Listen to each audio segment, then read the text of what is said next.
Hola, buenos días a todos. Vamos a empezar.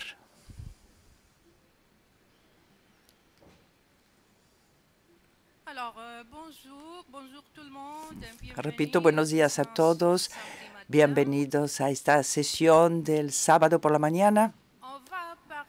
Vamos a hablar de los adolescentes difíciles hoy. La adolescencia es un periodo crítico en la vida de cada individuo. Y nosotros, los pedopsiquiatras, los psicoterapeutas,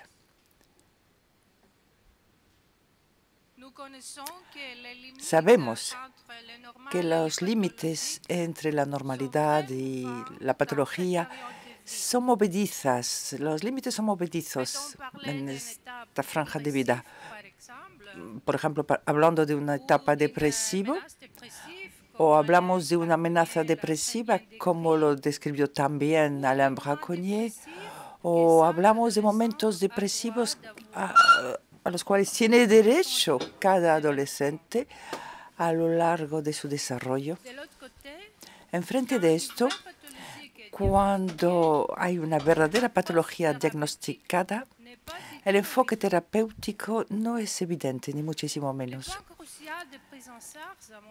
El momento crucial para el tratamiento es conseguir una alianza terapéutica con el adolescente.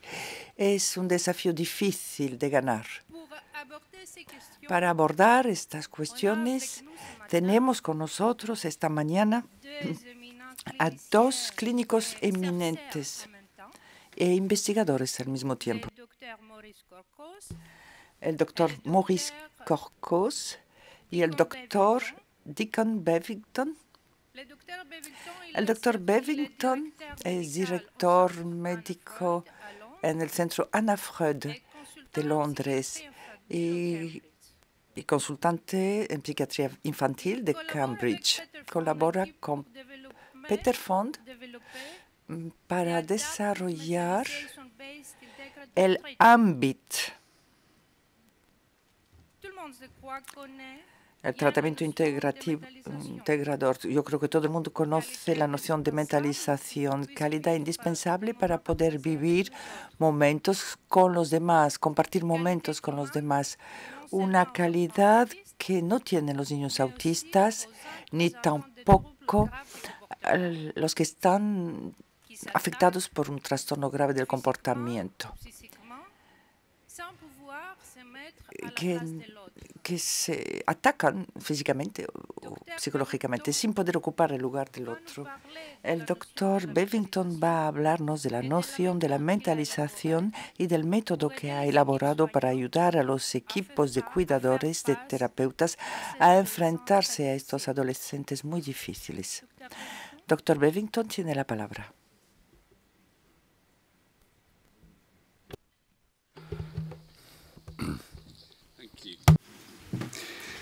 First, two apologies. My French and my Spanish are almost non-existent. I apologize for that. And second, I apologize for Brexit. It's a disaster. He de pedirles disculpas porque no hablo ni francés ni español y también les quiero pedir perdón por lo del Brexit. Bien, yo ya sé que esto es un chiste fácil para realmente caer bien al público, pero viene del corazón lo que acabo de decir. Me gustaría hablar del AMBIT, algo que fue desarrollado para los adolescencia y a los adolescentes que se encuentran en un momento y en un lugar muy complejo durante su desarrollo, y desde que se adaptó para que se utilizase con adultos y en el trastorno de personalidad borderline en hospitales y en servicios especiales y en diferentes entornos, pero el objetivo original era el de intentar llegar a un grupo de personas que no estaban recibiendo suficientes servicios o no lo suficientemente buenos por parte de los diferentes servicios. y la verdad es que esto es como los primeros metros de una pista de despegue en un aeropuerto, en donde los aviones están intentando cogiendo velocidad y de repente se encuentran con que hay algún objeto extraño al final de la pista y se encuentran con un problema. Con lo cual, si los adolescentes se encuentran sin herramientas para poder gestionar su desarrollo y las cosas, van a tener problemas después a lo largo de su vida. A nivel cultural en Occidente existe alguna expectativa al comenzar la adolescencia sobre el hecho de que los servicios de alguna manera están empezando a ir hacia atrás y no les ayudan porque les dicen, bueno, ya eres un adulto, allá tú. Y la verdad es que en este momento estos problemas no tienen problemas aislados de psicosis ni de depresión y que no surjan de toda una panoplia de dificultades diferentes, sino que normalmente de lo que hablamos es de comorbilidades y se trata de la agrupación de estas dificultades diferentes y las relaciones recíprocas, es decir, que el sufrir de una cosa propicia el que surja otra, con lo cual esto implica unas mayores dificultades a la hora de tratarles. Y esto a mí siempre me ha intrigado. Y si pensamos, por ejemplo, en los jóvenes como si fueran aviones que intentan despegar, se trata de una carga acumulada de dificultades, ya sean sociales, emocionales, que tengan que ver con la educación, con lo social, incluido con la salud mental. Es a todo esto a lo que se enfrentan. Muchos de estos jóvenes al final de su adolescencia se encuentran etiquetados como pacientes que sufren de trastorno de personalidad o de enfermedad mental seria o grave. Y AMBET es algo que surgió de un trabajo que estuve haciendo con Peter Fonagy y otros compañeros y sobre todo con mi gran colaborador Peter Fugel en el centro Anna Freud, y todo esto se centraba alrededor de la mentalización o el mentalizing. Seguramente ya sabéis bastantes cosas sobre el mentalizing o la mentalización, con lo cual no voy a hablar de ello en detalle. Simplemente me gustaría decir que cuando utilizo esta palabra me refiero a un estado de mente, pero también a una actividad cerebral. Se trata de una actividad prefrontal y es solamente un estado de mente, un estado mental entre muchos otros que se dan, menos mal, porque a veces pienso que la mentalización o el mentalizing es algo que se enfatiza excesivamente o se sobrevalora demasiado, tal vez. Y la verdad es que me gustaría decir algo, y es que lo importante del mentalizing o de la mentalización, y me gusta cómo en esta conferencia se establece una relación entre lo social y lo biológico. En fin, todo esto viene de un cerebro que ha tenido acceso en algún momento a relaciones de confianza. Se trata de una capacidad exclusivamente relacional. Ya tengamos un córtex prefrontal o no, lo cierto es que no se puede utilizar si no hemos tenido o gozado de estas relaciones de confianza o no lo suficiente. ¿Y qué es lo que importa? Pues porque esto es lo que nos hace humanos, esto es lo que permite esta actitud inquisitiva, interrogativa, humilde, no se trata de saber lo que tiene en mente otro, sino que es lo opuesto. Se trata de un no saber lo que está en la cabeza de los demás, pero es un no saber absolutamente transparente, es decir, es algo que se ve claramente, y este es el mentalizing. Para nosotros en AMBET el mentalizing se encuentra en el centro del eje de nuestras ruedas, en donde intentamos acumular nuestro conocimiento. Y aquí es a donde me gustaría pasar, utilizando esta este ejemplo. Ambit se desarrolló a partir de muchas conversaciones con trabajadores en este terreno y que trabajaban con diferentes tipos de poblaciones. Y una de las cosas que ha sido muy útil ha sido un intento bien serio y bien riguroso a la hora de articular la dificultad de este trabajo en el que estamos todos comprometidos, quiero dar por hecho. Y una de las cosas útiles con la teoría del mentalizing o de la mentalización es que dentro de esta teoría de la mentalización tenemos la suposición o damos por hecho que esto es algo frágil, es decir, que no se trata de una capacidad robusta, sólida, que tienen nuestros pacientes, nuestros clientes, y de alguna manera el saber que todo va bien cuando estoy tranquilo, pero cuando no estoy tranquilo, cuando estoy enfadado, cuando me siento apasionado o lo que sea, pues resulta que esta mentalización o este mentalizing se desactiva por alguna razón. La evolución nos ha diseñado así. Así que si un tigre entrase ahora en la sala, pues de repente no, para nosotros pues no merecería la pena intentar mentalizar a este tigre, ¿no? Es algo que necesitamos hacer. En el momento que entre un tigre, ¿qué hacemos? Pues vamos a actuar y vamos a estar seguros de lo que tiene en mente este tigre. No le vamos a intentar mentalizar, digamos, con lo cual tenemos estos dos vertientes.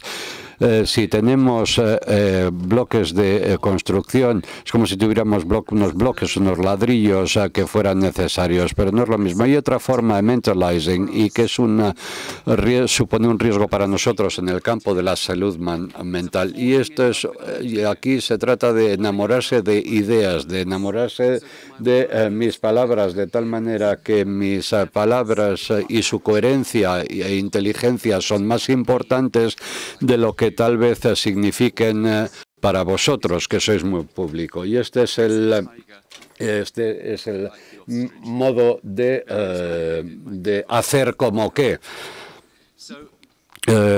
Y una de las cosas que nos gustaría enfatizar y resaltar es que efectivamente este es un fenómeno que ocurre en los pacientes, pero tenemos que permitir el que esto ocurra dentro de nosotros también, siempre, todo el tiempo, porque este trabajo es algo que nos produce ansiedad y volveré sobre esto después.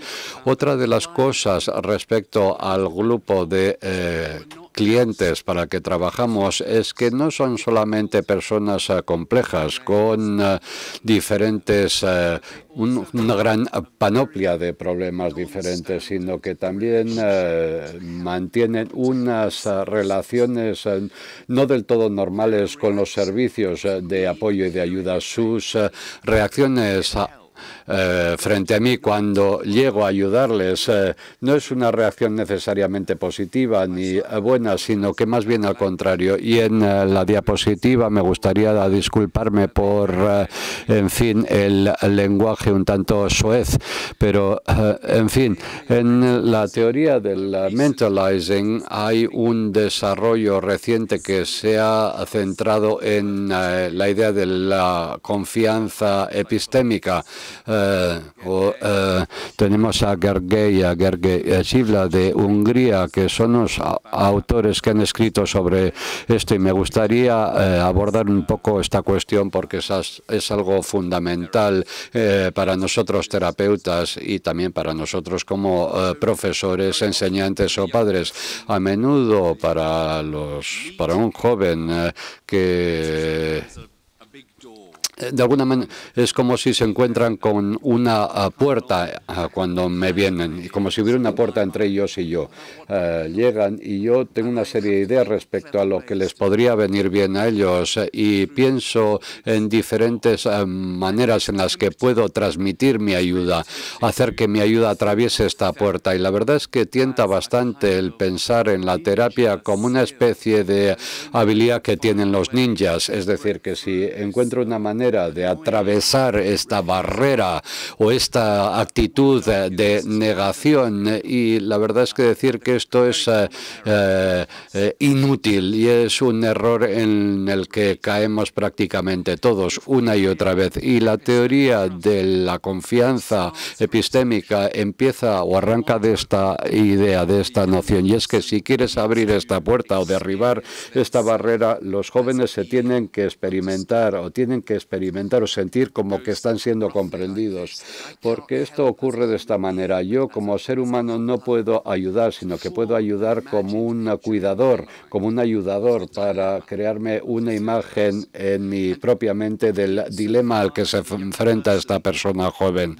Y cuando estos jóvenes se dan cuenta y reconocen la imagen que yo me proyecto de ellos mismos y que ven en mi rostro, reflejada en mi rostro, en mi expresión, en el momento cuando se reconocen a sí mismos en mi rostro y cuando me ven como tú eres ese otro, sino cuando me miran diciendo sí, sí, de eso es de lo que te hablo, eso es lo que yo te quiero explicar o te quiero decir, pues entonces de alguna manera sienten que pueden abrir esta puerta que normalmente se encuentra cerrada. Es como que pueden cruzarla. Se trata de un mecanismo evolutivo que tienen los humanos, porque vivimos en un mundo tan complejo que necesitamos maneras de saber o de comprender de quién vamos a aprender, de quién aprendo, quién va a crear en mí esta confianza epistémica.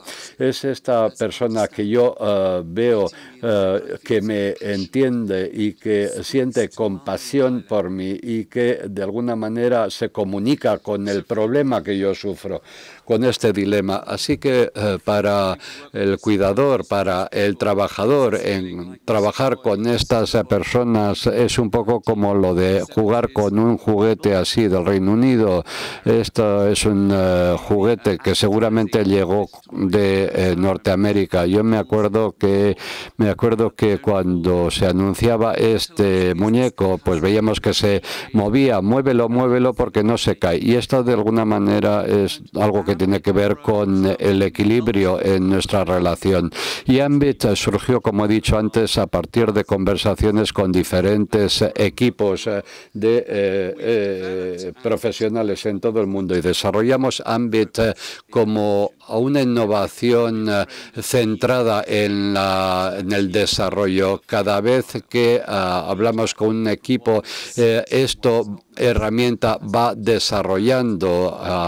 se va desarrollando a partir de lo que tiene y no tiene sentido. De alguna manera se ha ido configurando un modelo que ha ido evolucionando a lo largo de los últimos 12 años. Al principio empezó a evolucionar muy rápidamente y ahora menos, porque de alguna manera estamos empezando a poder articular estos peleas, estos problemas a los que nos enfrentamos. Y lo que hacemos en nuestro trabajo es identificar esta pérdida de equilibrio. Y esta pérdida de equilibrio a veces se da pues entre lo que llamaríamos este andamiaje de relaciones existentes. Un andamiaje porque son unas relaciones de ayuda que ya están presentes en las vidas de estos jóvenes, tal vez en la figura de un profesor, de un pariente o un pariente lejano a veces. Y es importante que yo como terapeuta pues me vea a mí mismo como alguien que se adhiere a un sistema de ayuda. Es decir, que no soy una figura que se crea desde cero, sino que es algo absolutamente nuevo, algo a lo que yo me adhiero como recién llegado. Pero en cualquier caso, muchos de los jóvenes que conocemos, sus sistemas de apoyo, de ayuda, son muy inestables, son peligrosos, bandas delictivas, gente que puede abusar de su confianza. Y esta es una imagen de Julio César y de sus amigos que no eran útiles, no les ayudaban porque de hecho eran peligrosos, con lo cual mi entusiasmo a la hora de construir esta relación de apoyo pues de alguna manera manera se tiene que templar, se tiene que modular para de alguna manera ser más sólida, más potente. Y el problema a la hora de gestionar el riesgo, si hago todo lo que puedo para gestionarlo, al final no llego a nada. No llego a nada porque, como vemos aquí en la imagen que dice, no se puede, y algo que bien es como el intentar minimizar el riesgo, pero porque esto nuestros pacientes, nuestros clientes lo verán como que no les entendemos, y como trabajador siempre me veo en medio de este problema, este dilema. Sort of thought about this, and we thought about what the people we were working with were telling us. Pensamos en lo que nos contaba la gente y reconocimos que esta relación entre yo como terapeuta y tú como paciente, que no era suficiente. Y no bastaba con pensar lo inteligente que pudiera ser a la hora de encontrar maneras de manejar estas dificultades, pero sí que tuvimos que pensar también en los orígenes sociales de la mentalización. Y mi capacidad de mentalizar solamente se puede desarrollar en relación con otras relaciones que yo he mantenido, y solamente se puede sostener en relación con esas relaciones que yo tengo. Bien, entonces tuvimos que pensar más allá del trabajo que hacíamos con el joven o con la joven de una manera mucho más sistémica. De tal manera que hemos pensado en lo siguiente, y es que uno de los problemas para los trabajadores es que cuando yo suelo ofrecerme ayuda se rechaza, y es difícil hacer el trabajo así, y aunque yo pueda trabajar, no siempre es una labor efectiva. Pero después hay otra dificultad que surge, y es esta idea de que los trabajadores que hacen esta tarea desarrollan ansiedad. Pero no solamente es eso, sino que es un pequeño paso entre tener ansiedad y el sentirse avergonzado profesionalmente. Como si yo sintiera ansiedad en este trabajo, significa que yo no hago este trabajo demasiado bien. Él no parece estar ansioso, ni ella tampoco, pero yo, ¿por qué siento ansiedad? Y bien, y hay otro feedback que nos han comunicado los trabajadores, es que les encanta trabajar con los clientes, les encantan los pacientes y también los familiares con los que colaboran, pero lo que les vuelve locos a todos son los otros profesionales de este campo. Lo que hace que ellos se agiten y se preocupen y se molesten es el hecho de que el trabajador social quiere llevarse al niño o no se lleva al niño, o bien que el colegio insiste en que hagan tal o cual cosa y no entienden, o bien que el médico que quiere tratarles y que se los quiere llevar también, en lugar de trabajar con ellos en su casa. Bueno, sea quien sea, alguien en esa red de profesionales no entiende a mi paciente o como yo entiendo a mi paciente, y eso me pone enfermo y me causa una gran preocupación. Y después, lo que los equipos nos ayudaron a entender es que en este contexto de trabajar en situaciones de estrés o viendo que es difícil hacer esta labor y que yo desarrollo ansiedad y que hay otras personas que hacen cosas que no tienen sentido para mí, es muy fácil que los equipos ante este tipo de situaciones sigan haciendo lo que siempre han hecho en el pasado, puesto que es demasiado agotador, es demasiado cansado pensar de una manera diferente, es demasiado difícil también aprender acerca de cómo trabajamos para adaptarnos a las condiciones que presentan nuestros clientes o que nos plantean nuestros clientes, nuestros jóvenes. Entonces, estos son los dilemas que yo quería presentar, y muy brevemente, y para darle un sentido a estos problemas, no resulta muy difícil darle un sentido al rechazo de un joven de la ayuda como algo que tiene que ver con un valor de adaptación. Y si ellos me dicen que me marche, puesto que muchas veces antes que han sido abordados por adultos, quizás con canas y quizás con una barba, que les han dicho que te voy a ayudar, pero que les han humillado o avergonzado o los han explotado o les han defraudado, entonces tendría sentido que me rechazaran hasta que realmente se sintieran seguros conmigo. Pero bueno, uno sí que debería desarrollar ansiedad cuando hace este trabajo. Y si alguno de vosotros no siente ansiedad durante vuestro trabajo, por favor, ir a buscar otro trabajo, porque estáis en el modo no conexión con la realidad.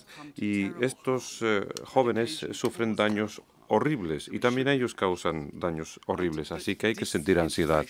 Y esta integración entre estos diferentes sistemas, digamos que es el estado en reposo natural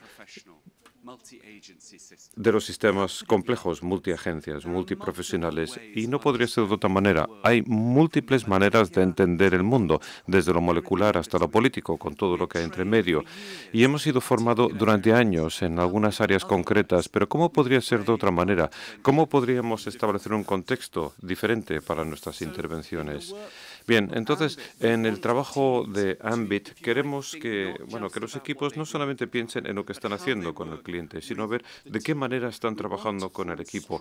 Queremos forjar relaciones fuertes con nuestros clientes, relaciones individuales donde la confianza epistémica se puede conseguir, pero a la vez es igual de importante, insisto, es igual de importante que también formemos relaciones de mentalización fuertes con nuestros compañeros o colegas en el equipo. Yo no puedo subir a esa montaña para hacer lo que yo hago cara a cara con el joven si yo no conozco a esa persona que tira de mi cuerda, ¿no? Tira de mi cabo. Bueno, pues hay dos personas detrás que controlan mi sonido y las diapositivas. Ellos están sujetando mi cuerda. Dependo de ellos y es lo mismo en el trabajo que nosotros hacemos.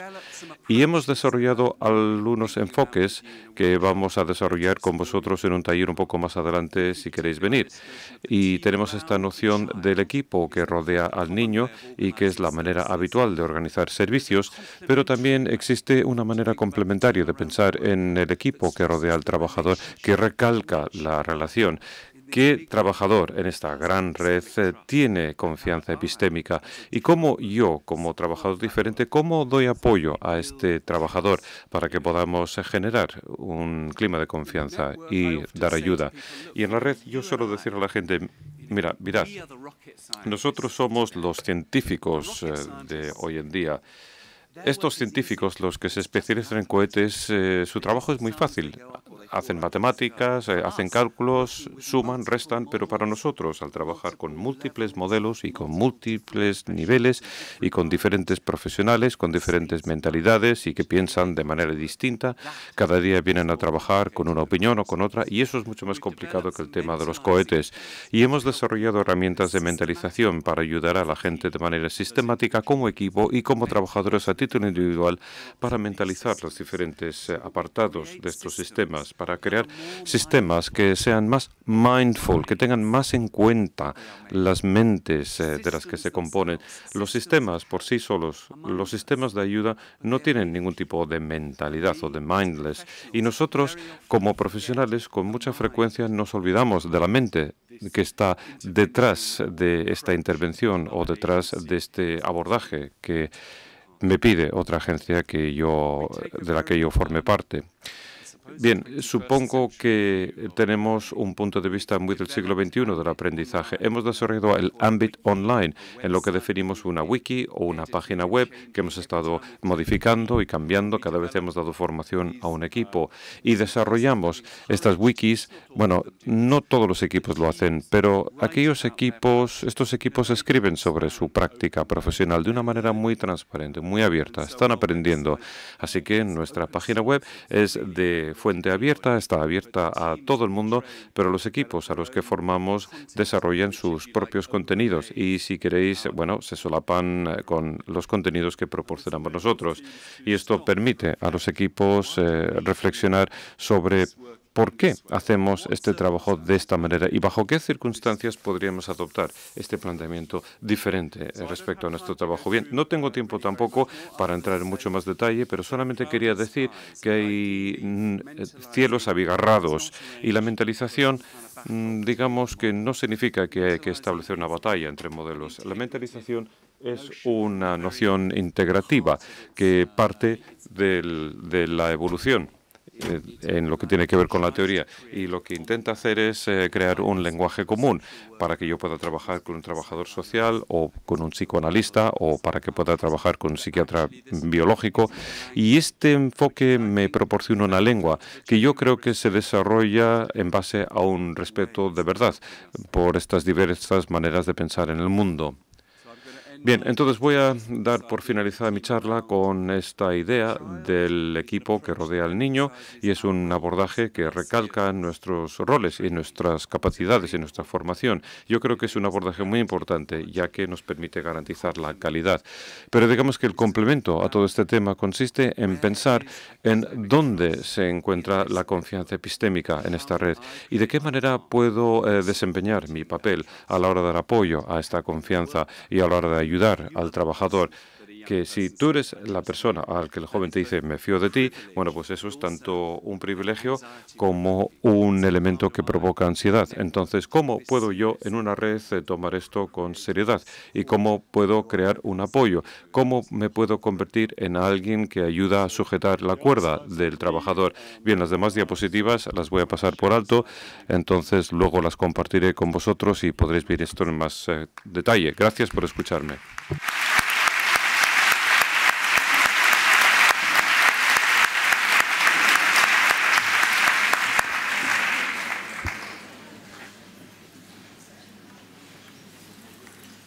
Nous remercions le Dr. Bevington pour son très intéressant. Gracias al doctor Bevington por su comunicación extremadamente interesante. Yo creo que lo más importante que nos ha mostrado es cómo organizar un equipo de cuidadores y hacer que participen juntos a este trabajo, y que el trabajo no se dirige solo a los adolescentes, sino también se ocupa de los profesionales. Espero que tengamos unos minutos al final de la sesión para poder hablar de todo ello con el doctor Bevington. Ahora vamos a tener el placer de escuchar al profesor Maurice Corcos. Maurice Corcos es profesor en la Universidad René Descartes, París 5. Es psiquiatra psicoanalista, director del Departamento de Psiquiatría del Adolescente y del Adulto en el Instituto Mutualista Mutual de París. Y va a hablarnos del trabajo que hace con los adolescentes borderline. Sabemos que estos adolescentes lanzan unos grandes desafíos, tanto a nivel del diagnóstico como a nivel terapéutico. La patología que es movediza no responde siempre a los criterios de clasificación que conocemos, y es el título del funcionamiento psíquico quien podrá ayudarnos a diagnosticar. Cuando se les propone una psicoterapia psicoanalítica a estos pacientes, hay que estar a la escucha de la calidad de la transferencia, porque la transferencia puede ser masiva en un principio, las transferencias, pero enseguida se pueden retirar y la cura se puede interrumpir fácilmente, puede ser interrumpida con facilidad. Maurice Corcos nos va a hablar de esta terapia. Propone una terapia bifocal realizada por un psiquiatra, un psicoterapeuta, permitiendo la posibilidad de refuerzo de sostén francamente necesario para que siga la cura de esos adolescentes difíciles. Gracias. Gracias, Hélène. Gracias a nuestro colega Bevington por esta intervención brillante. Gracias a los organizadores, a Bernard Goltz en particular y a todos aquellos que no conozco por esta invitación a venir a compartir con ustedes y debatir sobre los pacientes límite. Hay una presentación desde donde yo hablo. Tienen que saber cuál es la legitimidad potencial de aquel que viene a hablarles alrededor de unas cuantas patologías que tienen que gestionar. Voy a decir que tengo la responsabilidad de un departamento de psiquiatría para el adolescente y el joven adulto.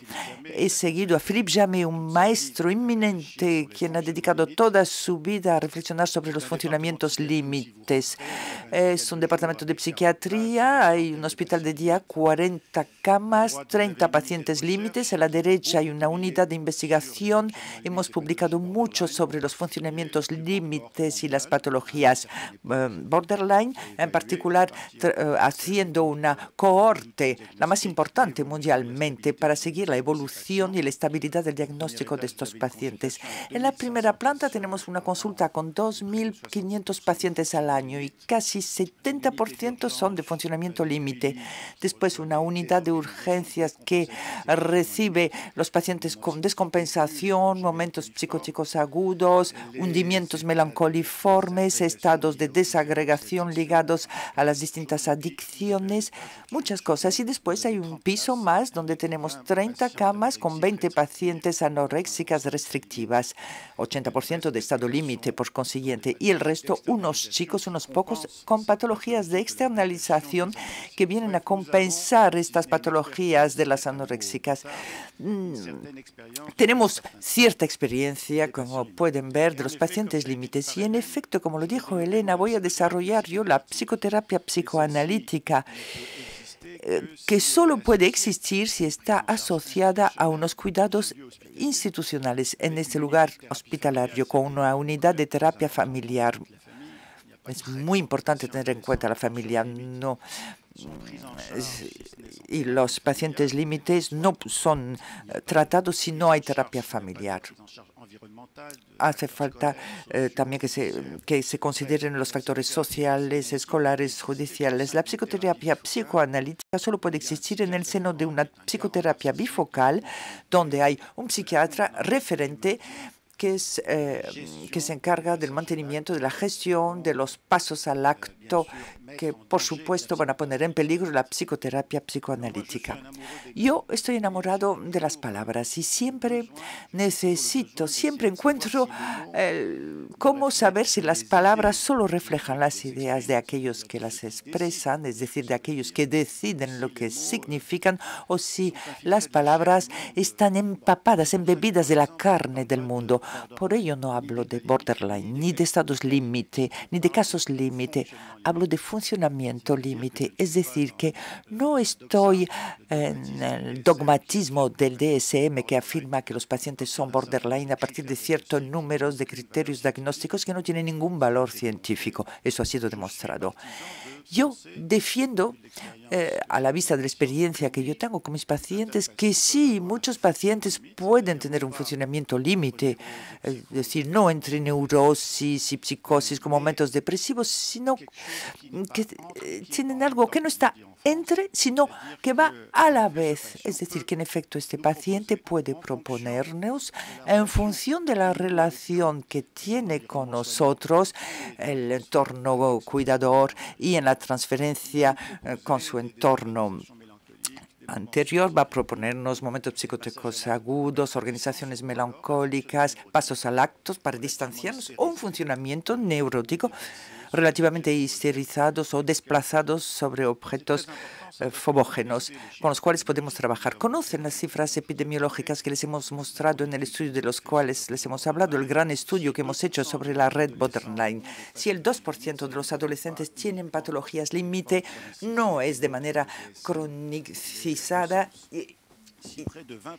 Si casi 20% de las consultas son para funcionamientos límites, es también por la misma razón, porque está mucho más difuminada. Si es casi 50% de las hospitalizaciones son funcionamientos límites, es porque el espectro está mucho más difuminado. Si el 80% de las automutilaciones, el 80% de las dependencias nos remiten a funcionamientos límites, aquí también es porque hay que tener en cuenta un espectro mucho más difuminado que una forma de categoría. La Les recuerdo que el DSM-4 anunciaba que en el DSM-5 iban a eliminar el enfoque por categorías. ¿Cómo se puede fijar un borderline que justamente se divierte cambiando de casilla en la relación que tiene con él?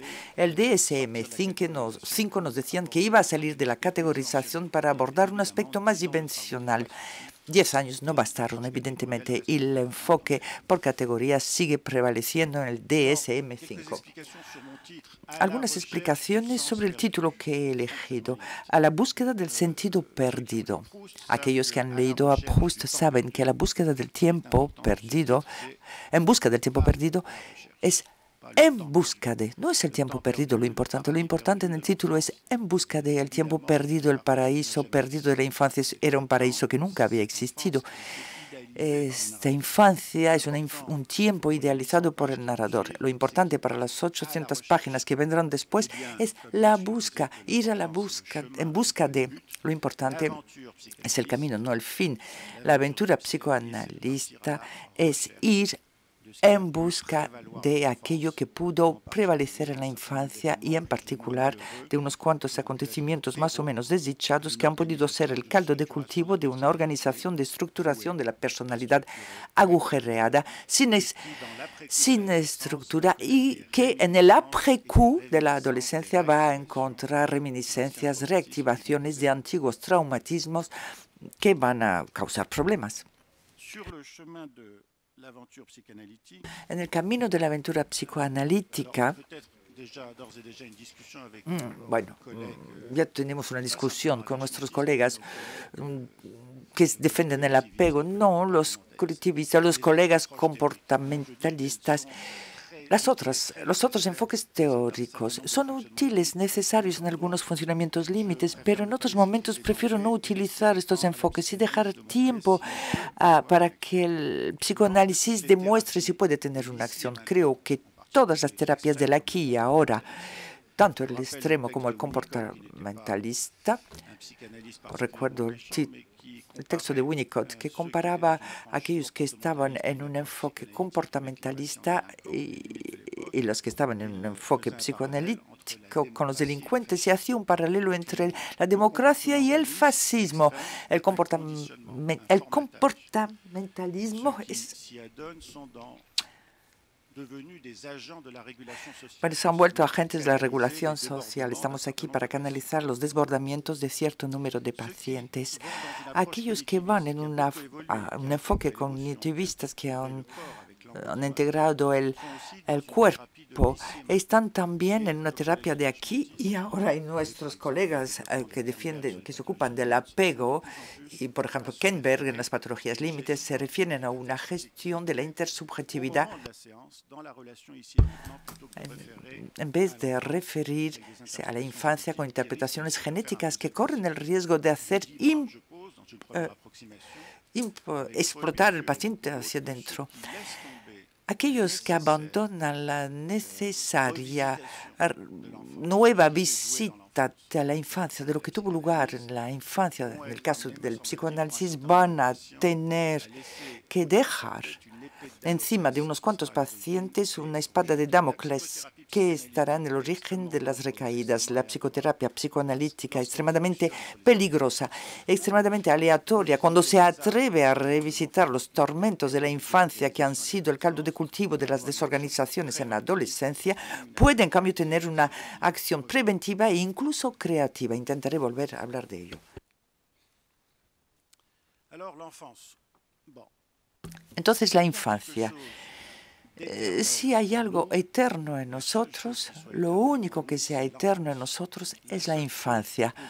Lo único, más bien, no es la infancia, sino es la memoria que tenemos de nuestra infancia, la posibilidad, cuando vamos mal en la adolescencia y en las crisis existenciales siguientes, agarrarnos a experiencias pasadas en la infancia ilusoria, paradisíaca, con la ilusión de que nos podemos agarrar, esperando que el futuro, el porvenir, sea mejor. Y en este sentido, la infancia es eterna, y por ello probablemente tengamos que evitar traumatizar a nuestros niños, porque si no, la memoria memoria, el recuerdo de su infancia, incluso la histórica de su infancia, cuando van a tener la necesidad de agarrarse a sus experiencias pasadas, pues si han sido traumatizados, van a encontrar una memoria oscura hecha de traumatismos o memoria blanca de ausencia de objetos, esta memoria que podía haber sido protectora en desarrollo. Esta memoria traumática en la infancia, cuanto más intensa es, cuanto más masiva, precoz, continua,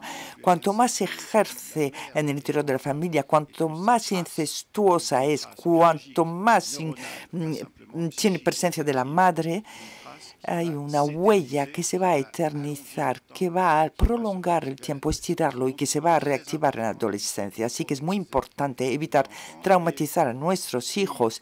Y sí, como yo lo considero, las patologías límites son patologías sociales, hay una dimensión política para que podamos dar a nuestros hijos un mundo en el cual el porvenir sea mejor que nuestro pasado, donde puedan aprender este mundo, estar de tú a tú con el mundo, porque si no, evidentemente nuestros hijos, al igual que las patologías límites que no han conseguido una respuesta de un mundo satisfactorio, van a destruir este mundo. Es Hannah Arendt quien insistió sobre dar una transición suficientemente buena a nuestros hijos de un mundo que pueda ejercer una prospección de futuro para ellos. ¿Por qué hablo de traumatizar a los niños? De la huella amnésica, psíquica, afectiva, neuronal que perdura de la reactivación de estas huellas, pues es muy sencillo. Es porque en el estudio que hemos organizado y que retoma información de otros estudios, la epidemiología es masiva en la cuestión traumática. No voy a darles datos, pero rápidamente que sepan que casi 20% de las ausencias de uno de los dos padres en los 6 primeros meses, casi el 15% de ausencia de uno de los dos padres y después de los dos padres en los 2 primeros años del año, casi 60% a 90% de patologías psiquiátricas de uno de los padres, en particular patología límite del niño, intentos de suicidio de uno de los dos padres, casi 40% de maltrato, de negligencia emocional, de carencia, casi 19% de abuso sexual. Ven que en estos datos masivos a partir del DSM, estos datos extraordinarios que no dan testimonio de patologías límites ni de funcionamiento límite en lo infraordinario, son consecuentes para que la dimensión del entorno traumático sea tomado en cuenta. Eso, por supuesto, no impide que haya muchos investigadores que sigan buscando una vulnerabilidad genética, la cual, si existe, por supuesto, solo va a estar exacerbada por estos factores del entorno, que serán masivos.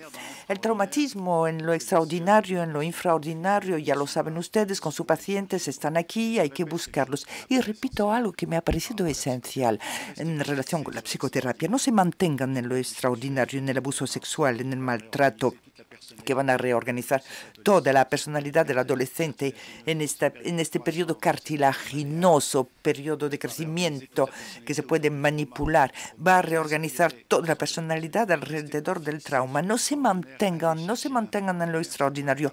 Vayan al lo infraordinario, la carencia subyacente, a título de ejemplo, puesto que hay 20% de abuso sexual. Hablo de abuso sexual reconocido, no hablo de atmósfera incestuosa, por supuesto que no, aquí hay un 80%.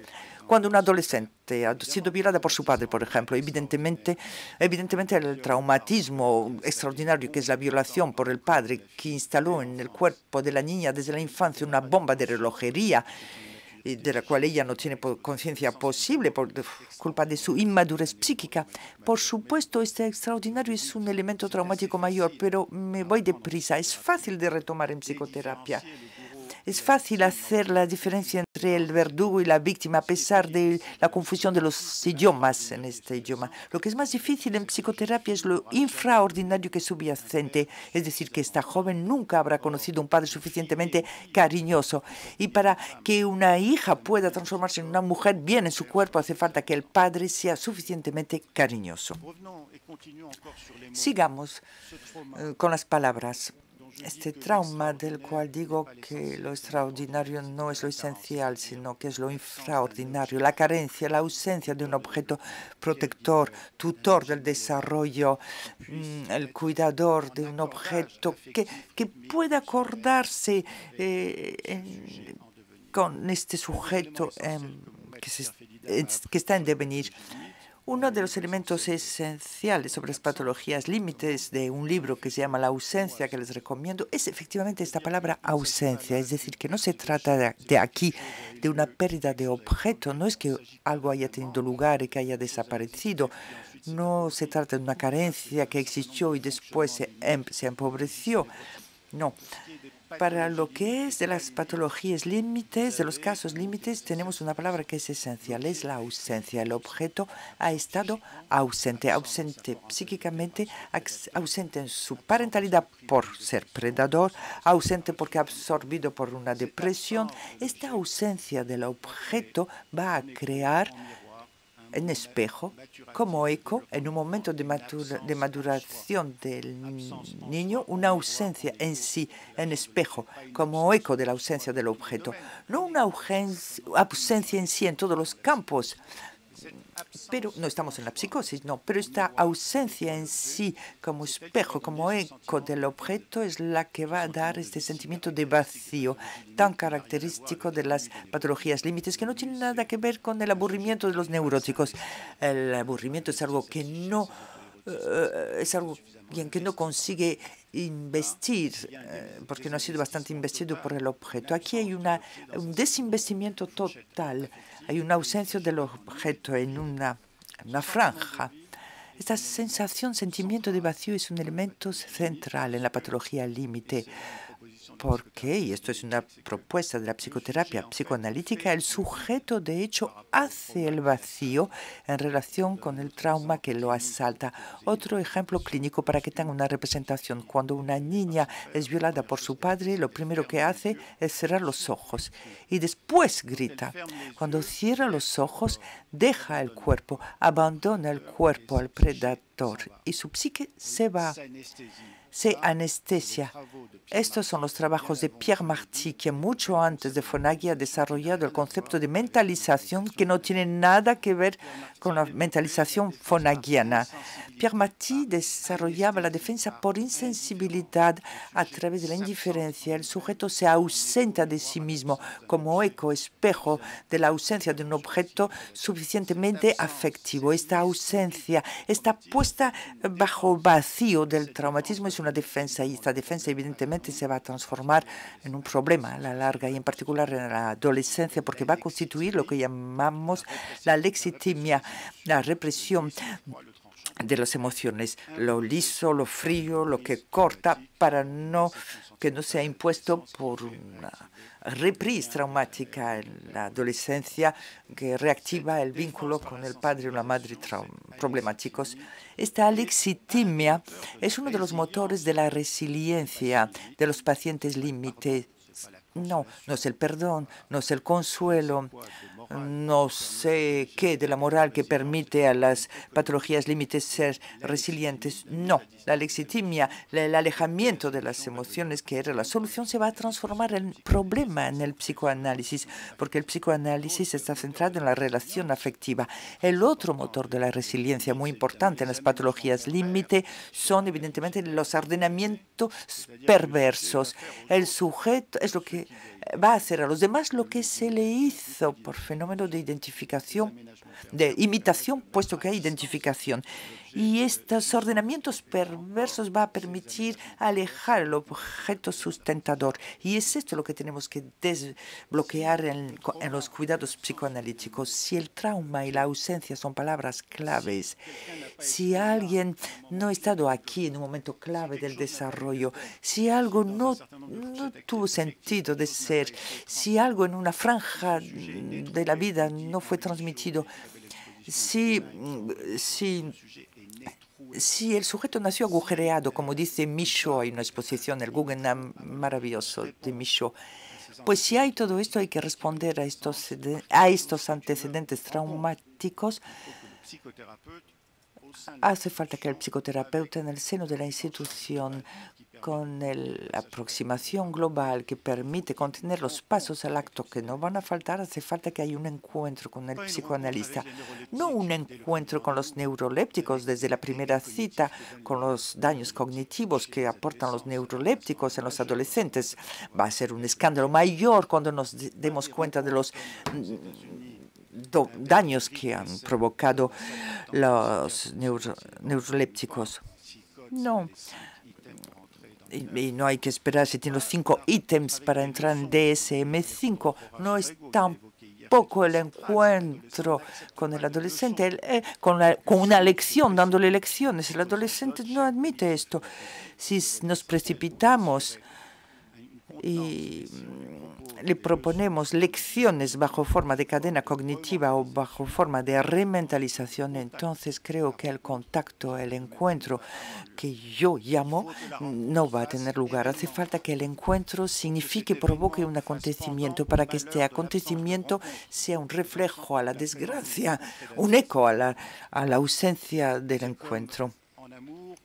Es como en el amor o como en el canto winnicottiano. Para que haya un encuentro hace falta que el psicoanalista, el psicoterapeuta, acepte dejarse transformar por su paciente, al igual que él contempla transformar a su paciente para permitirle cierta adaptación, cierta autonomía. Winnicott, en el mirroring, que no tiene nada que ver con el mirroring de Fonagy, que es mucho más poético, el mirroring winnicottiano, la construcción del sujeto ante el espejo del rostro de la madre o ante el espejo del rostro del terapeuta, es que la diferencia es que el psicoterapeuta acepta ver en los ojos de su adolescente, al igual que la madre acepta ver en los ojos del niño, una torsión, que es la patología límite, pero que se pregunta si esta torsión está en el interior de él o si está en el interior del terapeuta o si está en el interfaz entre los dos. Así que es una patología relacional. El encuentro que se construye con el paciente acepta que esta torsión esté a la vez en mí, en él y entre nosotros. Y acepte también todas las proyecciones angustiosas, ansiosas que el paciente límite nos envía. Podemos hacer este trabajo defendiéndonos, pero no sé entonces a qué corresponde. Si hacemos este trabajo es probablemente porque estos pacientes nos enseñan 2 o 3 cosas de nosotros mismos. Y si eso queremos, pues tenemos que aceptar que resuenen en nosotros unas cuantas cosas un poco más arcaicas. Hace falta aceptar que esta torsión nos diga algo de lo que ellos viven. No sé cómo podemos comprender a alguien si no lo aceptamos en el interior de nosotros, si solo tenemos una mirada que viene del exterior. Hace falta aceptar, contener. Por eso es difícil, porque por eso hay que ser muchos, porque por eso hay que ser supervisados. Hay que aceptar, ser transformados, contener las angustias, la depresividad que nos dice algo de nosotros y de él.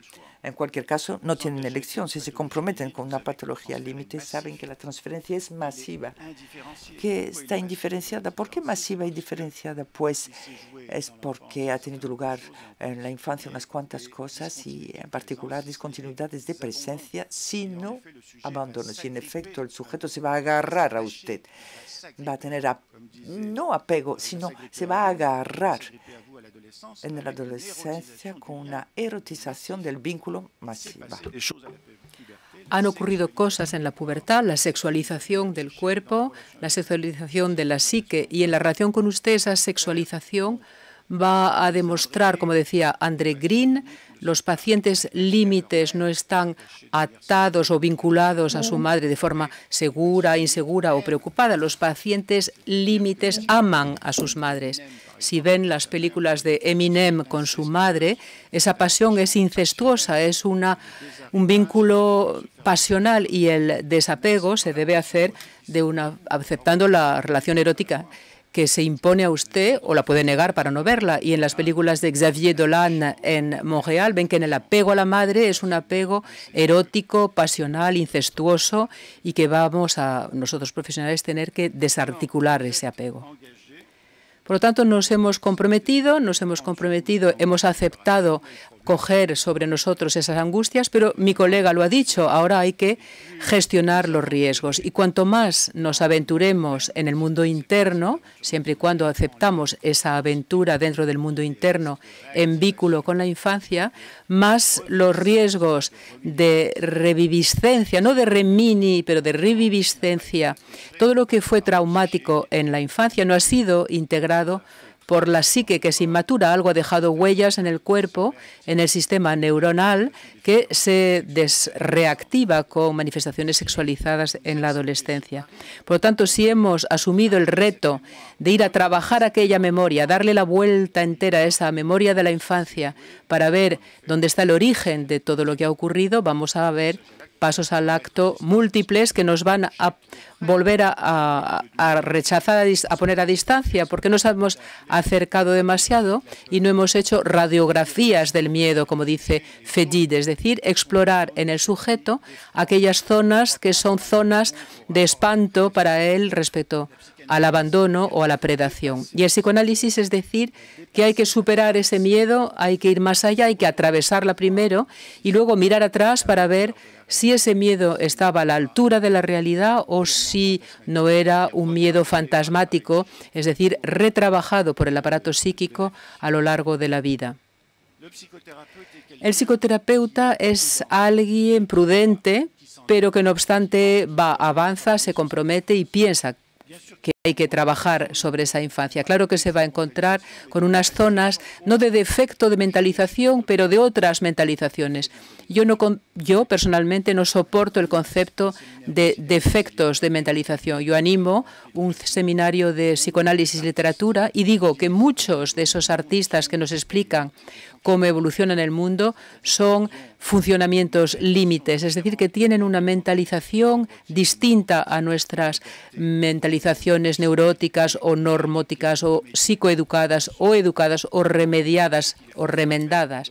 Tienen una mentalización que arde y en esa tensión identitaria entre neurosis y psicosis tienen una percepción del riesgo que corre el mundo que es importante y que hay que tener en cuenta y escuchar.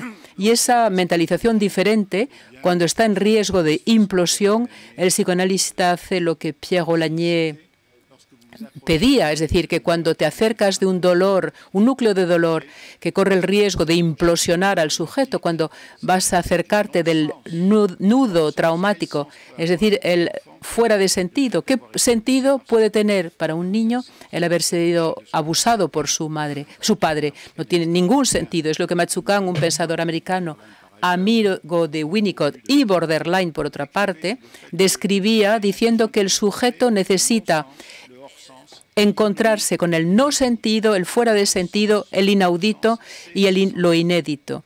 Y el fuera de sentido es sentido.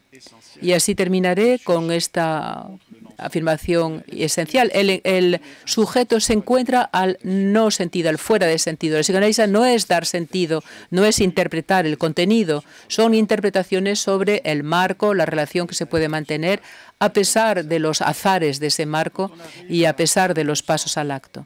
Y cuando se llega al no sentido, al sinsentido de una madre deprimida, un padre predador, haber sido maltratado, haber sido sacado de la ausencia con una patada o un bofetón, con una insulta o con desprecio, y ver cómo todo ello se reactiva en la compulsión de repetición en la adolescencia, de manera que en el futuro no sea más que un rebobinar y que sea una figura del pasado, estamos en una fatalidad trágica. Cuando estamos en ese sinsentido, en ese absurdo de Beckett, cuando esperamos a Godot que no viene, esperamos al Mesías, el objeto materno que nos podría apuntalar en estos momentos de dolor, porque no hay respuesta del objeto en esas interrogaciones precoces, pues nos veremos obligados a inventar. Y a partir de esa pieza que no está, ausente, en esas horquillas afectivas, a partir de lo que no tiene lugar de ser, a partir de todo eso vamos a tener que inventar si queremos sobrevivir. Otro factor de resiliencia en una retorsión, venganza o represalias. El otro factor de resiliencia que no sea cerrarse en la alexithymia, intentar no provocar contacto emocional, porque una vez nos hemos entregado y se nos ha rechazado. El otro factor de resiliencia es la invención, inventarnos. Olañé dice, el análisis no es prever el futuro, el análisis es inventarse un nuevo pasado, un pasado inventado, insisto, es decir, una ficción. Lo imaginario asume el lugar de la fantasía. Lo imaginario es poder salirse de una idea de sinsentido, ausencia de sentido, para abrirse a la polisemia, a la pluralidad de los sentidos. Y ese es el objeto difícil del psicoanálisis. Y no me resisto a evocar lo que para mí es el mejor libro sobre la adolescencia límite, que es L'Attrape-Cœur, el engancha corazones.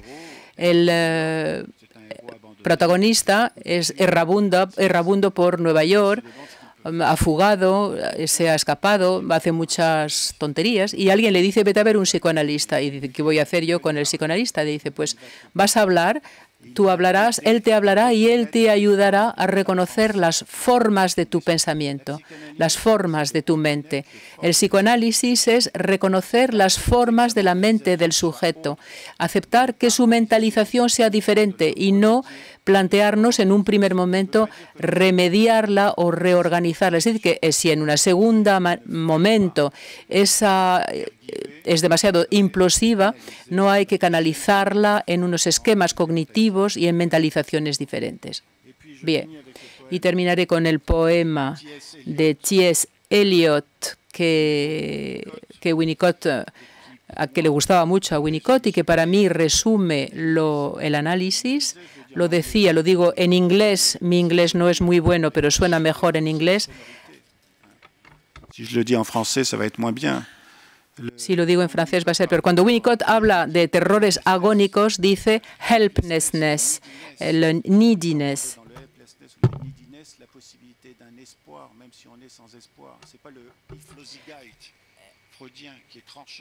El Flossigkeit, que corta como el alemán y que va directo a la... No es el DZ que está desconceptualizado. DZ no ayuda de nuestros autores. Dice en inglés, we shall not cease from exploration. No debemos ceder ante la idea de explorar nuestro mundo interno. In the end of all our exploring, y al final de nuestra exploración, will be to arrive where we started. Y llegaremos ahí donde hemos empezado. Decía Winnicott, where we started from, de donde empezamos. Y aquí, cuando lleguemos donde hemos empezado, I know the place for the first time. El psicoanálisis es darse la vuelta a la memoria, darle la vuelta a la memoria, volver al origen, volver al lugar del crimen, del atentado, ver todo lo que ocurrió con una mirada nueva y entender lo que ha ocurrido. Hay una película muy bonita de Luis Buñuel, ya que estamos en España, que es El diario de una camarera. La niña ha sido violentada por un guardabosques y busca un detective que es una especie de, que es un psicoanalista como otro. Esa niña ha sido violentada y se ha muerto. Es surrealismo, es Buñuel. Y el guardabosques encuentra a la niña, a pesar de que ésta está muerta, la coge de la mano y la trae al lugar del crimen para que pueda abrir los ojos y contar lo que ha ocurrido. Pero ella, claro, va a fabular lo que ha ocurrido. Es lo que ha ocurrido en su cabeza. El lobo que la ha devorado estaba dentro de su cabeza. Gracias por su atención.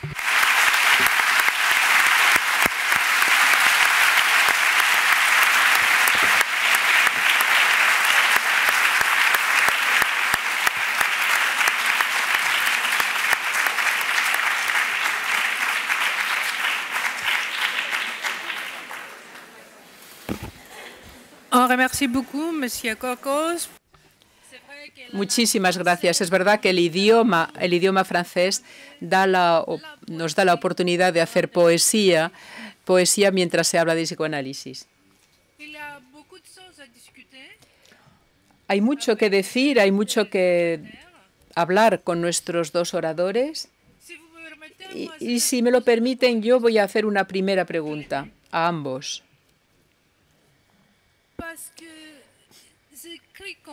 Me ha parecido entender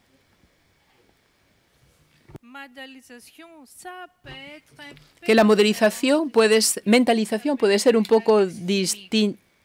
No, la modelización, no he oído, modelización o mentalización. La alexitimia es de Pierre Marty, que describe la manera de defenderse contra un trauma.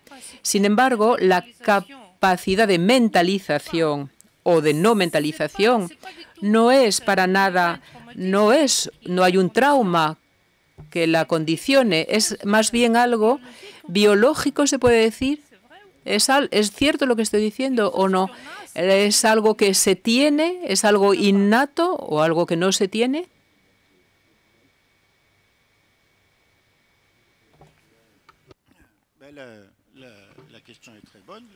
Pues la pregunta es muy buena. Nadie tiene la respuesta. La pregunta es excelente, pero nadie tiene la respuesta.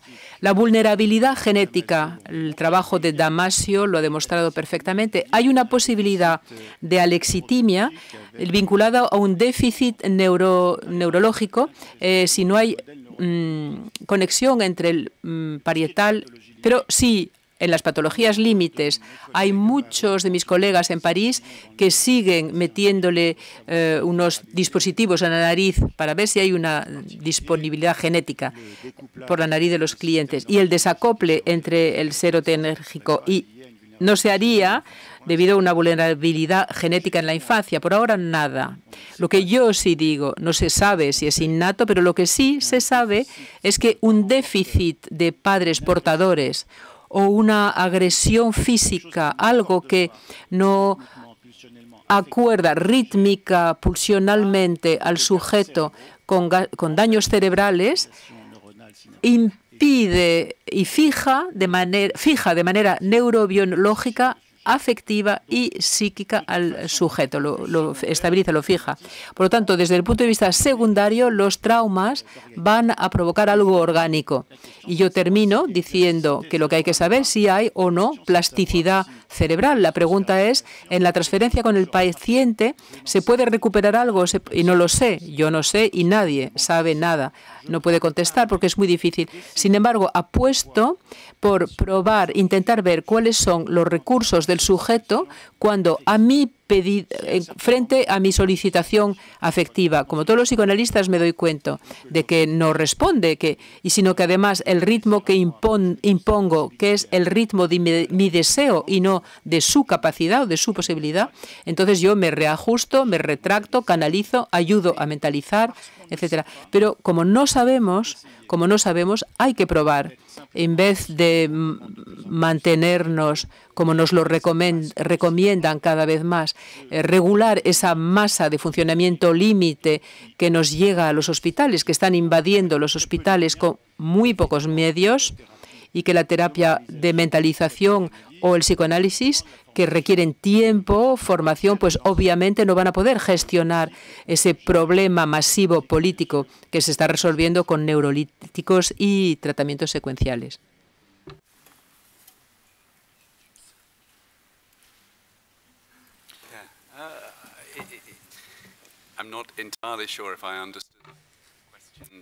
No estoy del todo seguro de si he entendido del todo la pregunta, con lo cual espero haberlo hecho. Lo que veo es que la mentalización es como algo que requiere de un substrato psicológico. Sí, gracias, no se le oía bien. Requiere de un sustrato biológico y que solamente se activa durante la experiencia de las relaciones. Se aprende a utilizar esta parte de nuestro cerebro pues a través de lo que llamamos un espejo de confianza del otro, la representación de la madre del bebé que va y responde diciendo hay una especie de, no es un espejo directo, no es un reflejo directo, sino que es una especie de caricatura de algún modo. De alguna manera se trata de colocar una especie de marco alrededor de la comprensión de la madre de este viaje imaginario al mundo interno de su bebé. Y no es como si la madre gritara al niño que le grita a ella, sino que se trata del reconocimiento iterativo, repetitivo una y otra vez, que permite o da lugar a esta capacidad de empezar a pensar en el mundo en términos de estado mental y de alguna manera volver a la idea del trauma. Es decir, si tienes esta capacidad si tenemos la capacidad de revisitar la reacción de uno mismo respecto a su trauma, de alguna manera como imaginar un viaje hacia la mente de la experiencia de un ataque, de un abuso, de alguna manera es como una característica o un mecanismo de resiliencia que puede tener un individuo si tiene la suficiente suerte de tener esta capacidad.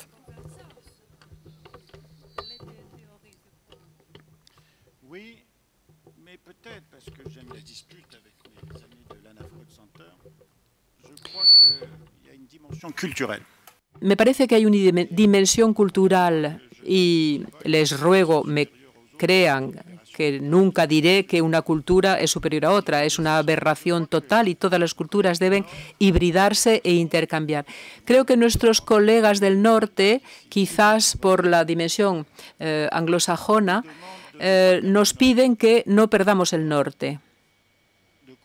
Nos pedimos que contengamos. Sin embargo, yo que soy más sureño, escucho a Thomas Mann cuando nos decía que había que bajar al sur de sí mismo, es decir, volver al país de la infancia, volver al calor materno.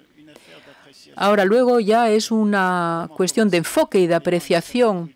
¿Cómo empezar? Siendo muy prudente y canalizando. Sí, hay riesgos grandes, sí, pasos al acto, suicidarios que llevan a la muerte. Y os recuerdo que hay un 15% de tentativas de intentos de suicidio y un 30% de muerte en los adolescentes límites en un periodo de 20 años, sin contar abandono escolar, paso al acto regresivo, implosiones familiares, etc. Pero hay dos opciones. O bien nos comprometemos y nos lanzamos, inventamos ser protéticos, dar respuestas demasiado lisas, frías, formalizadas, formuladas, y nos comprometemos afectivamente. En el análisis, el afecto está en el centro. Estamos afectados y les vamos a afectar. Claro que hay un riesgo si nos afectan demasiado, si nos conmovemos, si empezamos a emocionarnos, que significa que les estamos dando una idea, una imagen de que lo que nos están contando es tan desorganizante que ni siquiera nosotros lo podemos contener. Pero, en cualquier caso, hay un vínculo transafecto. En búsqueda del tiempo perdido, Proust decía que había que departirse de la inteligencia para darle el protagonismo al corazón. Y en el psicoanálisis hay un riesgo, el riesgo de la relación afectiva. Yo rechazo cualquier relación demasiado cognitiva. No es lo que ha ocurrido en la infancia. La infancia es transcorporal. Lo afecto y luego yo gestiono, pero gestiono a partir del compromiso y no gestiono partiendo de una prudencia excesiva. Y repito que en cualquier caso estos pacientes se van a reajustar y nos van a abandonar, nos abandonan a menudo. Hay una discontinuidad de los cuidados y yo insisto en mi servicio en el hospital que haya un seguimiento sistemático, que les llamemos, los vayamos a buscar sin esperar que ellos demanden. Y espero, como lo ha dicho, que el conjunto del servicio, psiquiatra referente, medicamentos, remediaciones cognitivas, todo eso está ahí para controlar los pasos al acto. Pero yo creo que se utilicen los recursos internos y no sabemos previamente cuál va a ser la calidad de esos recursos y de esas relaciones. Nadie lo sabe. Creo que hay otras preguntas en la sala.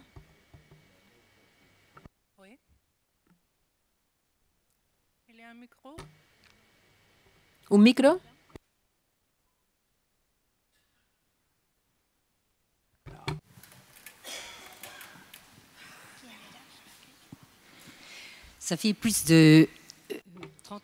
Hace más de 30 años que vivo en Estados Unidos, pero he tenido una formación psiquiátrica y psicoanalítica francesas.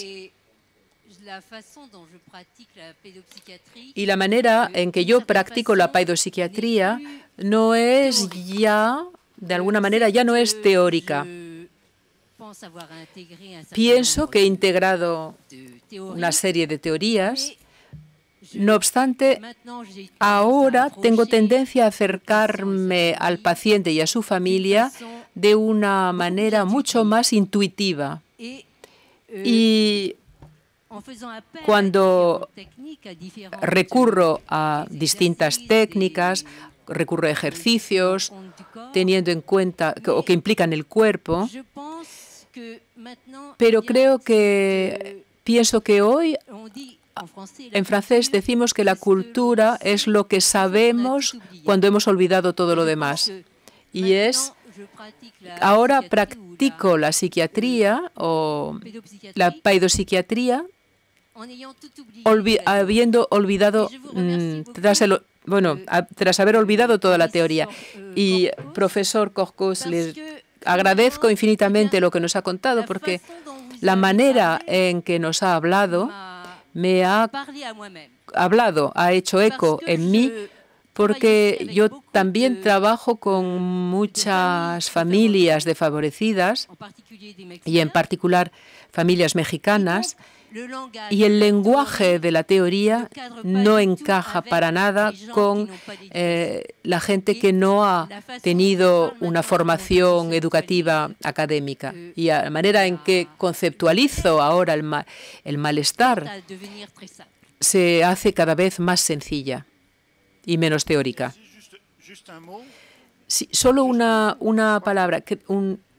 Creo que está poniendo el dedo en algo esencial, es decir, que me parece que hay que intentar hablar el mismo idiolecta que el paciente, en función del paciente, de su cultura. No quiere decir que vayamos a limitar, empobrecer, hacer etnopsiquiatría que le explique al mexicano cómo tiene que vivir un mexicano. Obviamente no. Pero sí optar por el mismo idiolecta. Es como con los niños. Con los niños, cuando se habla a un niño, te pones a su nivel, es decir, que nos bajamos para poder verlos, mirarlos, estar a su nivel. Pues yo creo que hay que abandonar las teorías, los formalismos, la formalización, ponerse a su nivel, utilizar el mismo idiolecta y aceptar que ellos impongan el ritmo y la lengua, porque son ellos los que han vivido esas cosas, no usted. Antes de dar las gracias a los dos conferenciantes por toda esta riqueza que nos han regalado, querría terminar con con algo griego. Conocen al poeta Constantino Cavafis, traducido supongo al francés y al español, que habla del retorno a Ítaca, la vuelta a Ítaca, ese viaje, el viaje que han hecho sus amigos, y es el retorno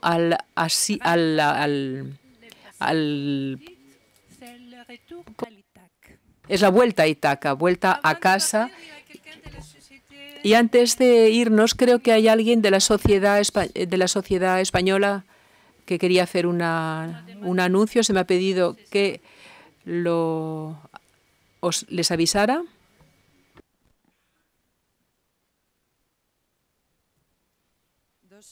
Dos anuncios. El primero, el taller 17 que se va a llevar a cabo a las 11:30 en la sala B3 por parte de nuestros colegas portugueses es en castellano, para quien le interese el tema. Y voy a presentar los premios a las comunicaciones y a los pósters que han otorgado miembros del comité científico. El póster ganador es el póster titulado SATA GI, Screening para la detección precoz de los TEA, de Maite Pi y colaboradores. Y los premios a las comunicaciones libres son para Sara Terán Sedano y colaboradoras con la comunicación Escenarios de la Abuelidad, y para Leire Gordo y colaboradoras con la comunicación Relación entre la función reflexiva parental y el ajuste socioemocional de los bebés de 9 a 14 meses de la Comunidad Autónoma Vasca. Recibirán un premio en forma de gastos para libros de la editorial Panamericana. Y recordaros que las comunicaciones y las ponencias del Congreso estarán publicadas en el próximo número de la revista de SEPIMNA, y las ganadoras también en la web de SEPIMNA en unos pocos días. Gracias y felicidades a los ganadores.